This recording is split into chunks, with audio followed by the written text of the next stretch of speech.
title of our show tonight is ISS, International Space Station Hoax Exposed. Now, I've had some time to do some research into the International Space Station, and I must say that a lot of the footage I've seen is questionable at best. I'd like to start off, if you don't mind, David, with asking you a few questions about the different ways humans can artificially experience zero gravity. Wow. The Vomit Comet is a plane that does a parabolic arc. It's basically an emptied-out cargo-style plane that does a parabolic arc and can create a zero-G effect for about 40-45 seconds. And supposedly astronauts do a lot of training in there. I say astronauts do, basically just faking space in there. And now how long can they exactly be in zero gravity with this maneuver? In the Vomit Comet, we've about 45 seconds, give or take. But if you look at any of the NASA footage, that type of weightlessness, they only show short clips. It's all edited together. They half the stuff we see on the space station, the astronauts are hanging upside down. We've discussed that last time. There's also, just like the movie Gravity, they're done with wires and green screen. Tell everybody exactly how this works. They're on harnesses? Well, one of the methods they use, they're wearing harnesses. In lots of the space station footage where they're, all standing in a line, holding their arms together with their fists clenched in their chest, and their shirts tucked in tight, and you never see their feet. They're hanging from harnesses. You can see there's a whole bunch of videos where they lose their balance and they fall over, and you could actually see the harness pulling through their shirt. They rotate around a center of axis, which would not happen moving freely in space in zero gravity. It's you can believe that they're in space, or you can actually take a look at the details and be embarrassed that you ever believed it in the first place. So I noticed that this one girl's face was beet red, and it looked like she was hanging upside down. So I went ahead and flipped the computer screen upside down and just looked at it that way, and that really is what it appears to be, that she's hanging upside down. So it seems like they're doing some clips like that, and then they're mixing it all up, right? So let's talk about what we see in space. NASA is a military run operation. In the military, they don't let women have long flowing hair, especially on a space station where you have filtered air. Everything is so controlled up there. But if you look at the astronauts when they have women up there, they all have long hair and it sticks straight up in the air. That's not how your hair would be. Like if you have long hair and you're in a swimming pool, it doesn't point in one direction. It flows all over the place when it's in zero G, and that's what would happen. But they have their hair permed. They're hanging upside down most of the time, hanging sideways. And then when they move their head, their hair springs around like bob wire. Like yeah, pillow. I definitely noticed that. There's one video of the blonde girl showing how they wash their hair in space, and inside of this minute and a half video, there's like 17 edits, and people don't notice them until you point them out, and then they're like, oh my God, it's so obvious. Nobody should believe what we're telling them right now. You have to see it for yourself, and there's thousands and thousands of videos out there. On my YouTube page, DITRH stands for Deep Inside the Rabbit Hole, DITRH. I have a playlist called NASA Hoax. Just watch them. They're short videos. They, you cannot watch those videos and come out the other end thinking NASA is legitimate in any way, shape, or form. Okay, now let's talk about the conditions on the space station itself. Now, we're talking about a place with no shower. Let's start with the bathroom. Okay, so they showed us how they use the bathroom. They have what looks like a little porta potty type of situation, and then they have a hose. What is that thing? Oh my God! You know what I'm talking about. So I want you to, for those of you that haven't seen this, it's horrifying. Imagine if you had that in your house, where you can control the movement of your byproducts and yourself and everything. Do you think that you could use that effectively? And the answer is no. So did you see how small the hole was? And then you've got to consider the smell. You're in a closed capsule, so that smell would not dissipate. It would just be lingering there. And if they have some type of sewage system, where is the sewage system? I mean, I don't understand how this operates. Right. Yeah. And how is it supposed to work? And if you look at it, it's not even like a real door. that closes. It's like a little like closet, accordion fold door. And you have all these astronauts using this one bathroom. Let's say there's two bathrooms. It doesn't make any sense. And also in space, eating that food, floating around, someone's going to have indigestion, we'll call it. What happens if there's an accident in space? If you think about it, it makes absolutely no sense. And also, these astronauts, they don't shower. They're wearing the crisp clothes every day. They don't have laundry service up there. How many shirts do they have? There's limited space. When they were talking about, they can't take showers and stuff, all the men have clean shaven faces. Like they just stepped out of a barber shop. They're clean. Their teeth, like when they're smiling, are perfect. Like they brush their teeth. Okay, that's another thing. So she was showing how she brushes her teeth, and she swallowed the toothpaste. I mean, we better hope that's not fluoride toothpaste she's talking about. Well, they're encourage us maybe to swallow toothpaste. The Russians on the fake space station, they say they spit it out. The Americans swallow it. It's ridiculous. It's just absolutely insane. None of it's real. They never just get the camera and put it out the window and show you the spinning Earth. They can't do that. There's so many glitches in the movements. When they're doing stuff where you can tell they're in front of green screens, blue screens, whatever you want to call it. There's one where the astronaut's going down the corridor, and then he turns, supposedly taking a right-angle turn down another hallway. And if you watch it in slow motion, they just fade him out. He becomes transparent, so it looks like he turns, but he's really in a zero-G plane where there is no right-hand turn. Yeah. And so what if someone gets sick? Or what if also, how are they cleaning the bathroom? They would need to have chemicals inside the space station, or the chemicals for the sewage, thing, all of the oxygen. How are they getting all the oxygen up there that they would need? The one girl said that she had been there for 6 months. So we're talking 6 months without a shower. And she's taking sponge baths every day or something like that. She would be atrocious. If you watch the how she washed her hair, water droplets are going in every direction. Meanwhile, 10 minutes later, they're talking about how there's sensitive electronic equipment everywhere, and they have to be very careful with water. But she's sending water in every direction.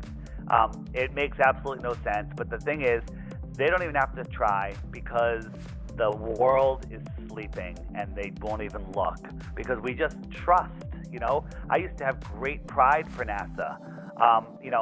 And I couldn't even fathom that we didn't go to the moon, that the space station is the international fake station. But when you look, there is no other possibility. Yeah, and they're faking a lot of this footage deep underwater because you can reach zero gravity deep underwater. So that would also explain another method they could use. Right, the methods when they're outside the space station, like the famous footage of repairing the one satellite, or doing spacewalks. Those are all done in deep, dark, blackout pools. And on all of them, there's always a bubble that escapes from a little pocket and goes across the screen. But the bubble doesn't always go from the bottom up, because sometimes when they're doing this stuff in pools, they film it upside down or diagonally, sideways. So if there is a bubble, it goes across or it goes down, and your brain doesn't process it as a bubble, because they can do that. They can actually film it upside down. Yeah. But there's bubbles give it away all the time. And that one amazing, Chinese, I was just going to say that one Chinese astronaut had a gallon of water that leaked into their helmet or whatever you want to call it, spacesuit, and they almost drowned. How can you drown in space? And now they're bringing snorkels to space. Right. It's just a bunch of lies. I mean, I could say that. I'm going to say that 100 times during this. It's just absolute, total fraud. They've never been in space. See, NASA came into existence right around 1959 when Admiral Byrd supposedly, and I kind of believe he did, but I have no proof, went into Antarctica and discovered a tropical land. And so that's when the Antarctic Treaty came up. Nobody can go around the fence that surrounds us. And they also said, Van Allen radiation belt we just discovered. So they basically put a fence around us and a dome over us. and everyone believes that there's no other place to go. Yeah. Well, how much land do you think is still undiscovered on Earth? That's a great question, and it's a complicated question, and there is some amazing new, I'll call them theories right now, but evidence-backed maps that we're looking at right now. The Flat Earth Society, not Flat Earth. The Flat Earth Society is a shill organization. The Flat Earth researchers, basically accepted the AAE map as a representative of the Flat Earth. But there's a couple things wrong with it. Just a couple. It needs a couple little shifts. So if you check on my channel, there's a video of an impromptu discussion with a couple other researchers where they've discovered the magnetics of the map, which explain the southern magnetic anomaly that they talk about, where your course changes a little bit. It points out how all the plane flights that are kind of have issues on the AE map, it's kind of working all of them out, and that's they're going to have a completed map out hopefully in the next week or two. I don't want to put a time limit on it, but it's amazing how it works. Yeah. Right. Okay, with all of these indiscrepancies and all of these things that are just don't make sense, why do you think so many people are falling for this NASA footage at the space station? Why do you think more people aren't asking questions? 200 days of never having a shower? Think about it, people. Imagine even if you're in the cleanest hotel room or a hospital room or something with nothing in the room except you're just in a barren white room, okay? You would still be dirty no matter what, even if you didn't exercise or anything. And let's speak of exercise. They've got these machines in there. You go ahead and talk about that, David. I know you know more about it. Yeah, they got machines. They're working out. Yeah, they got workout machines. They're sweating. I can't even talk about it because it's so ridiculous. But if you think about it, space is super hot, super cold. But these astronauts can do spacewalks, with varying temperatures of 500 degrees or whatever, up and down. And they're totally fine in their spacesuit. But when they land in the field in Russia, what's the first thing they do? They put blankets over them in their spacesuits. I mean, does that make any sense at all? No. They're wearing their spacesuits and they put a blanket over them.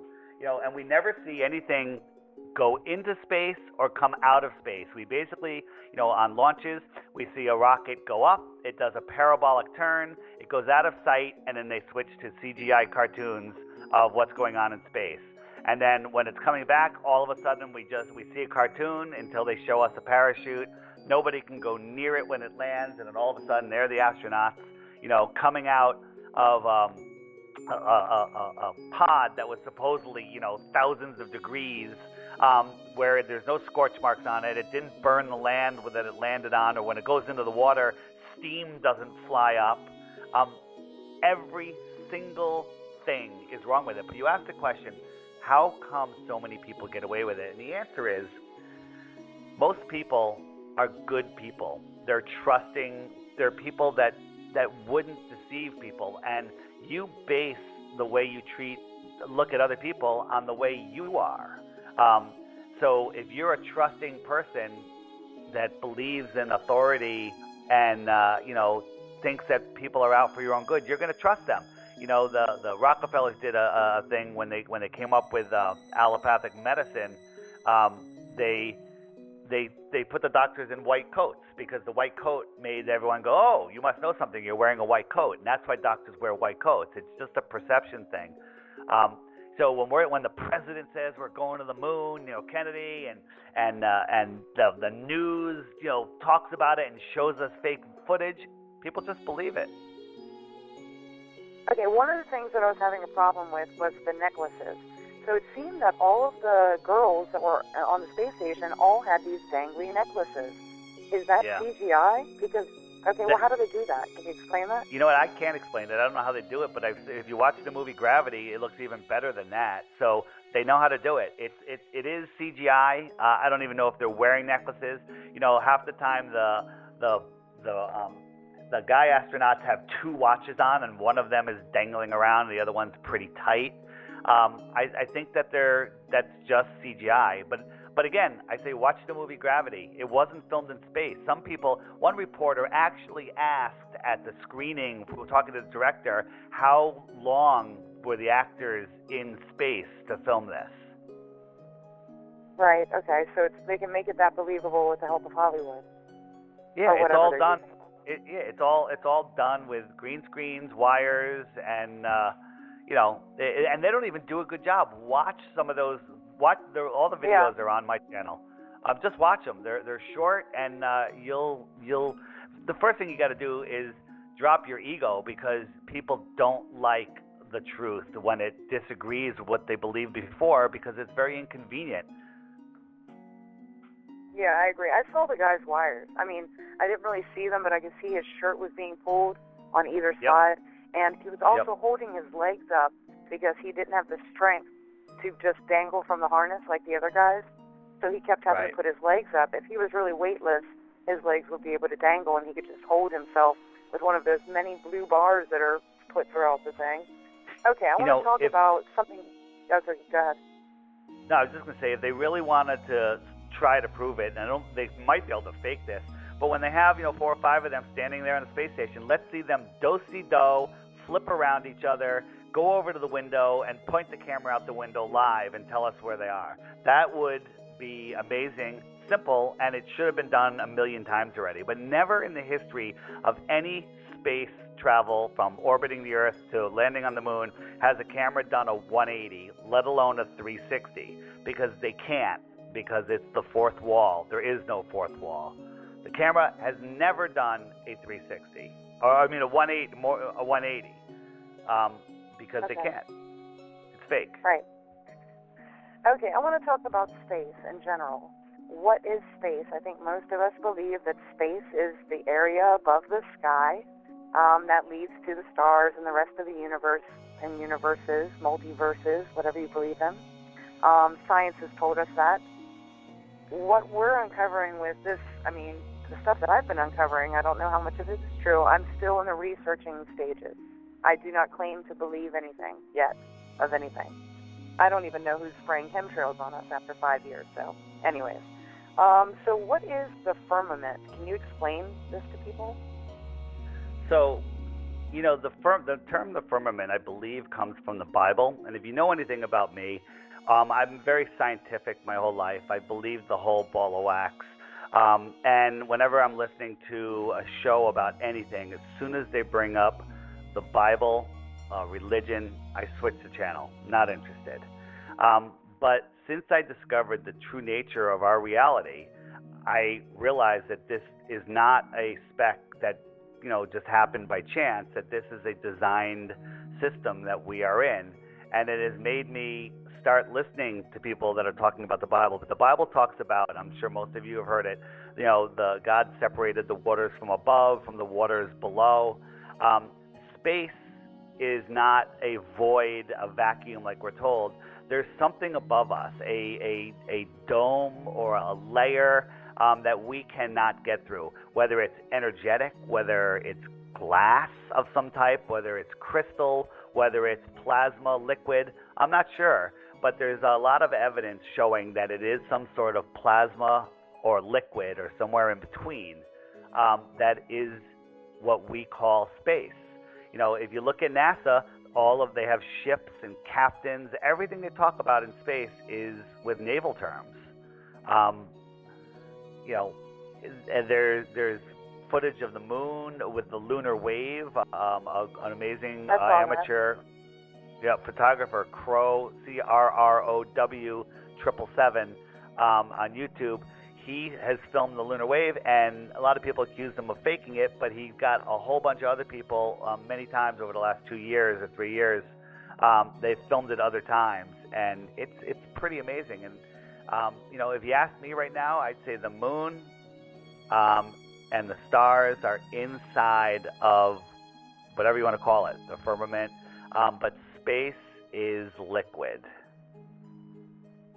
Okay. And there's. So you're saying Yeah, go ahead. Yeah, so you're saying beyond beyond our solar system, you believe that it's liquid? Well, not you can't say solar system because now we're getting into what we believe. We're told that we live in a solar system traveling around the sun, other planets traveling around us. None of that's true. The Earth is stationary. It's flat. It does not move. The stars, sun, and moon circle around us, all on different layers. What is holding the Earth up? Yeah, that's a great question. I have no idea. We live in an electromagnetic world. Everything is controlled through electromagnetism. So maybe there's a big static charge, I don't know, that holds the Earth. The Earth could be at a size that we can't even comprehend with words.